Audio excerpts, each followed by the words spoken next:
नमस्कार दोस्तों, आप सभी का स्वागत है किशनगंज जीके ग्रुप में। आज दिनांक 25 अप्रैल 2020 है और आज की करंट अफेयर्स की वीडियो आपके सामने है। उससे पहले अगर आपने हमारे चैनल को सब्सक्राइब नहीं किया है तो चैनल को सब्सक्राइब करें और बगल के बेल आइकन को जरूर दबा लें ताकि आने वाली अगली वीडियो की नोटिफिकेशन मिलती रहे। आज की करंट अफेयर्स की PDF फाइल को डाउनलोड करना चाहते हैं तो डिस्क्रिप्शन में दिए हुए लिंक पर जाकर क्लिक करें और PDF फाइल को डाउनलोड कर सकते हैं। PDF फाइल को डाउनलोड करने के बाद सभी ग्रुप में शेयर कर सकते हैं।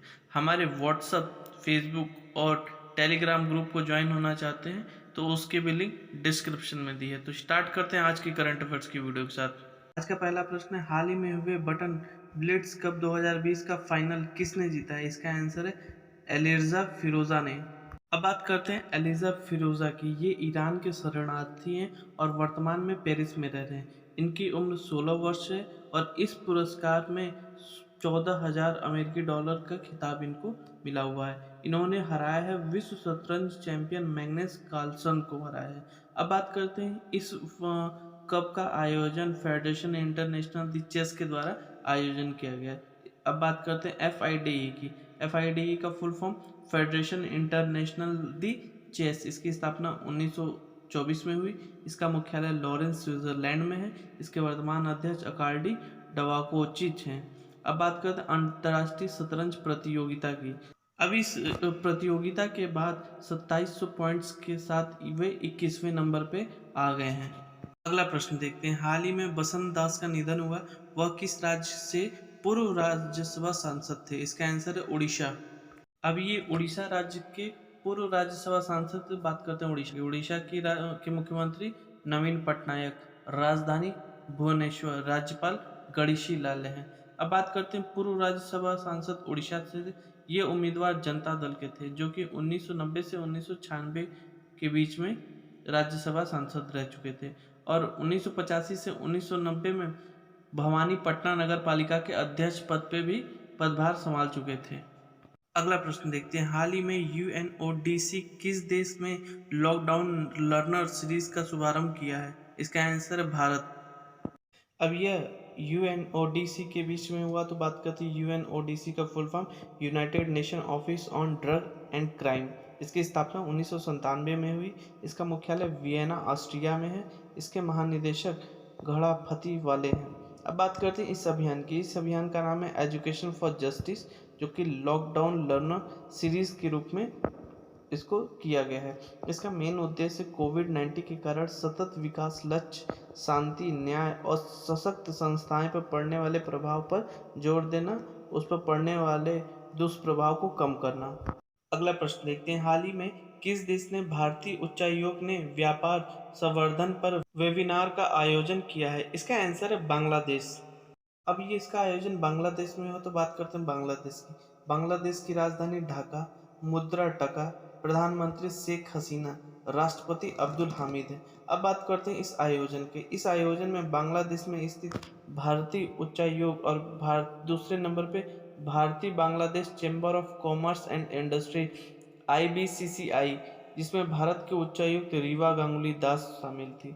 इसका मेन उद्देश्य कारोबार और व्यापार के क्षेत्र में हुए कोविड-19 महामारी के चलते आर्थिक समस्याओं को समझने के लिए नए विचारों को साझा करना। अब बात करते हैं वेबिनार में हिस्सा किसने लिया था? PRAN Pran group, IFFD group, Indofil group, कैट ग्रुप ने लिया था। अगला प्रश्न देखते हैं, हाल ही में उषा गांगुली का निधन हुआ, वे कौन थी? इसका आंसर है वे रंगमंच की निर्देशक थी। अब बात करते हैं उषा गांगुली की। उषा गांगुली का जन्म पश्चिम बंगाल में हुआ था। ये जानी मानी रंगमंच की निर्देशक, अभिनेता एवं सामाजिक कार्यकर्ता भी रह चुके थे। इनको विभिन्न पुरस्कार भी मिले थे। जो 1998 में इनको एक नाटक निर्देशक करने के लिए संगीत नाटक अकादमी पुरस्कार से भी नवाजा गया था। इनको दूसरे नंबर पर गुड़िया घर नाटक के लिए सर्वश्रेष्ठ अभिनेत्री के रूप में पश्चिम बंगाल सरकार ने इनको पुरस्कार दिया था। पश्चिम बंगाल सरकार ने हिंदी थिएटर के जनक 1970 से 1980 के दशक में माना जाता है। अब इनका जन्म पश्चिम बंगाल में हुआ तो बात करते हैं पश्चिम बंगाल की। पश्चिम बंगाल के मुख्यमंत्री ममता बनर्जी, राजधानी कोलकाता, कोलकाता हुगली नदी के किनारे बसा है। पश्चिम बंगाल के राज्यपाल जगदीश धनखड़ हैं। अगला प्रश्न देखते हैं, हाल ही में भारत की पहली कोविड-19 नमूना संग्रह मोबाइल ऐप का शुभारंभ किसने किया है? इसका आंसर है केंद्रीय रक्षा मंत्री राजनाथ सिंह जी ने किया है। आप जब भी किसी भी मंत्री का नाम लें, उससे पहले उसके मंत्रालय का नाम जरूर लें, ताकि आपको मंत्री के साथ साथ मंत्रालय का भी नाम याद हो जाए। अब बात करते हैं, यह उद्घाटन किसने किया? यह उद्घाटन रक्षा मंत्री राजनाथ सिंह ने किया। इस मोबाइल लैब का नाम है mobile BSL-3 VRDL lab. Lab को बनाने में DRDO और ESIC medical college and hospital Hyderabad के सहयोग से बना है। इस लैब की क्षमता है एक दिन में 1000 से अधिक नमूनों का परीक्षण करना।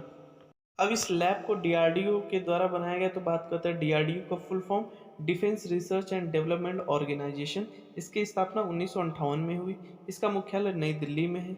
इसके वर्तमान अध्यक्ष जी सतीश रेड्डी हैं और DRDO का आदर्श वाक्य वलस्य मूलम विज्ञानम है। ये बहुत इंपॉर्टेंट है। अगला प्रश्न देखते हैं, हाल ही में किस राज्य में serve the senior initiative helpline सेवा की शुरुआत हुई है? इसका आंसर जम्मू कश्मीर। अब इसकी शुरुआत जम्मू कश्मीर में हुई है, तो बात करते हैं जम्मू कश्मीर केंद्र शासित जम्मू कश्मीर प्रदेश के पहले उपराज्यपाल गिरीश चंद्र मुर्मू।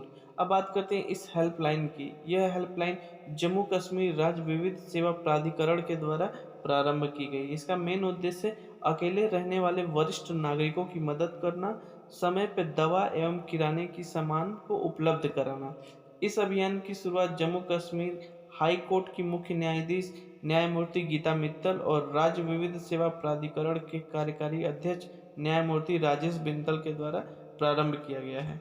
अगला प्रश्न देखते हैं, हाल ही में विश्व पुस्तक दिवस के अवसर पर माई बुक माई फ्रेंड अभियान की शुरुआत किसने की है? इसका आंसर है केंद्रीय मानव संसाधन विकास मंत्री रमेश पोखरियाल निशंक जी ने। अब बात करते हैं इस अभियान की। Hashtag my book my friend अभियान, इसकी शुरुआत केंद्रीय मानव संसाधन विकास मंत्री रमेश पोखरियाल निशंक जी ने किया है। यह लॉन्च 23 अप्रैल 2020 विश्व पुस्तक दिवस के अवसर पर किया गया। इसका मेन उद्देश्य है पाठ्यक्रम की पुस्तकों के अलावा अपनी मनपसंद किताबों को पढ़ना और इसे साझा करना। केंद्रीय मानव संसाधन विकास मंत्री कौन है?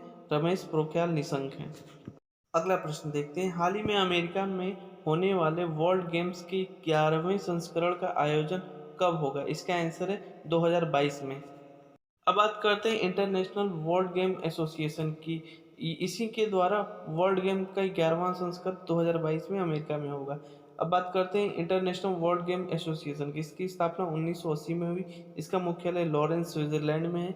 इसके वर्तमान अध्यक्ष जोस पेरुरेला लोपेज हैं। इसके वर्तमान CEO जोआचिमी गोसो हैं। अब बात करते हैं इस आयोजन की। इस आयोजन में वर्ल्ड गेम 2022 है। यह पहले जुलाई 2021 में होने वाला था, लेकिन कोविड महामारी के कारण अब 7 जुलाई से 17 जुलाई 2022 को होगा। इसका आयोजन बर्मिंघम अलाबामा में होगा। यह पहली बार इसका आयोजन 1981 में सांता क्लारा कैलिफोर्निया अमेरिका में इसका आयोजन हुआ था।